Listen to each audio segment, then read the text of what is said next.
¿Qué cosas necesitas? ¿Qué cosas quieres?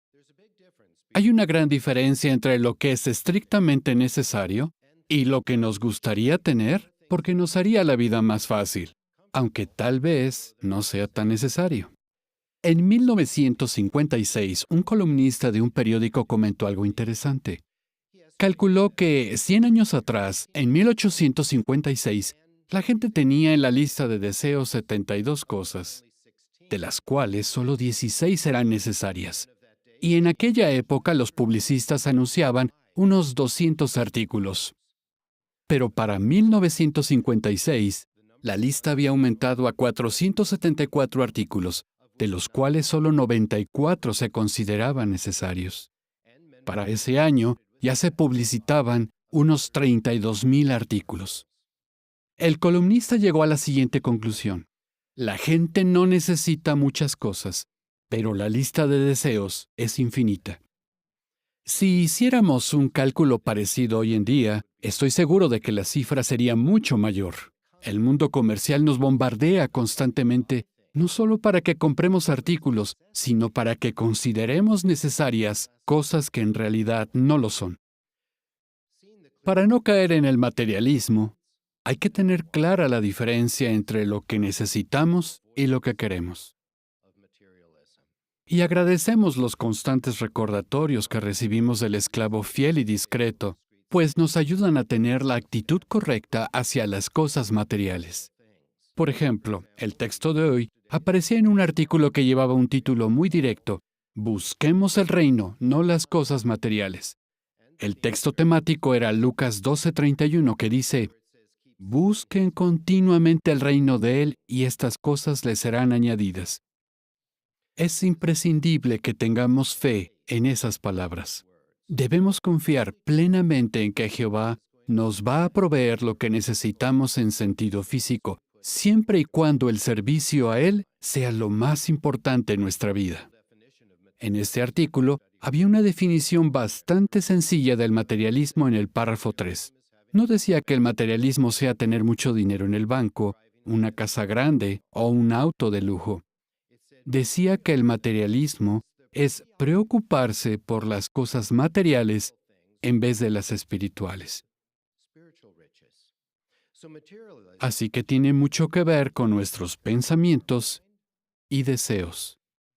Por eso, preguntémonos, ¿en qué pienso la mayor parte del tiempo? Cuando estoy con mis amigos, ¿de qué cosas hablamos? Como se mencionó en los comentarios, el materialismo nos puede afectar a todos, hasta a precursores y betelitas. En el siglo I, afectó a algunos cristianos. Abran sus Biblias y vayamos a Revelación, capítulo 3. Ahí vemos que, al parecer, muchos hermanos de la congregación de la Odisea se habían dejado contaminar por el ambiente materialista que había en la ciudad. Fijémonos en la corrección que les dio Jesús a quienes estaban confiando en las riquezas. En Revelación 3:17 leemos: Porque dices, soy rico y he adquirido riquezas y no necesito absolutamente nada. Pero no sabes que eres desdichado y lastimoso y pobre y ciego y desnudo. ¿Eran ricos aquellos cristianos? Sí. Pero Jesús les dijo que eran pobres en sentido espiritual. ¿Llevaban ropa cara? Sin duda. Pero para Jesús, estaban desnudos. Así que vemos que estaban en una condición espiritual lamentable. ¿Había algún remedio para la enfermedad espiritual de los laodicenses? Sí. Volvamos de nuevo al capítulo 3, a la primera parte del versículo 18. Es interesante que Jesús les dijera que para curarse debían comprar oro. ¿Pero qué clase de oro? Te aconsejo que compres de mí oro acrisolado por fuego. Les dijo, para que te enriquezcas. Está claro que lo más importante son las riquezas espirituales, porque son las únicas riquezas eternas. Las cosas materiales son solo un medio para lograr un fin. Nos sirven para vivir y para servir a Jehová. Preguntémonos, ¿Cuáles son las cosas más importantes para mí? Sally y yo nos preguntamos eso mismo mientras visitamos una sucursal hace poco. Nos reunimos con hermanos en varios países donde la obra está restringida o prohibida. No pueden predicar con exhibidores ni ofrecer publicaciones de casa en casa. En un país, los hermanos pueden ser arrestados o recibir multas equivalentes al salario de 6 semanas, tan solo por predicar en público. En algunos lugares, la policía puede confiscarles los teléfonos o las tabletas si tienen instalada la aplicación JW Library. En otro país, cuando la policía ve que tienes la aplicación JW Library, te la borra y entonces te devuelve el teléfono o la tableta. Pero a pesar de todos estos obstáculos y amenazas, nuestros hermanos siguen sirviendo a Jehová con gozo. Como se pueden imaginar, fue muy animador poder estar con estos hermanos durante algunos días. En uno de los países, tuvimos una reunión con los superintendentes de circuito de 3 idiomas y les pregunté, ¿qué es lo que más necesitan los hermanos? Todos respondieron inmediatamente, el Armagedón. Eso me recordó qué es lo más importante. A esos hermanos no les preocupan las cosas materiales. Para ellos, cada día es una batalla por sobrevivir en sentido espiritual. Mantenerse leales, ir a las reuniones y predicar informalmente. Estas son las cosas más importantes.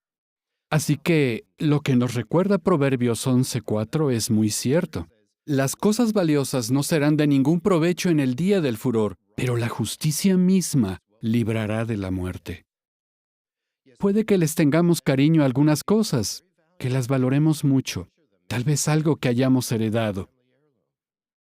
Pero no deberíamos pensar que vamos a sobrevivir a la gran tribulación con esas cosas, por muy importantes que sean para nosotros. Busquen conmigo, por favor, Jeremías capítulo 45 y leamos el versículo 5. Este texto nos va a ayudar a mantener el punto de vista adecuado en cuanto a las cosas materiales. Las palabras que se encuentran ahí fueron dirigidas a Baruc, el secretario de Jeremías. Leamos Jeremías 45:5. Pero en cuanto a ti, tú sigues buscando cosas grandes para ti. No sigas buscando, porque, mira, voy a traer una calamidad sobre toda carne, es la expresión de Jehová. Y ciertamente te daré tu alma como despojo. No sabemos si esas cosas grandes que Baruc quería eran cosas materiales. Pero lo que sí sabemos es que cuando estalle la gran tribulación, todos estaremos agradecidos de que se nos dé la vida como despojo. El que sobrevivamos o no a la gran tribulación dependerá en parte de cómo respondamos a estas dos preguntas. ¿Qué cosas necesito?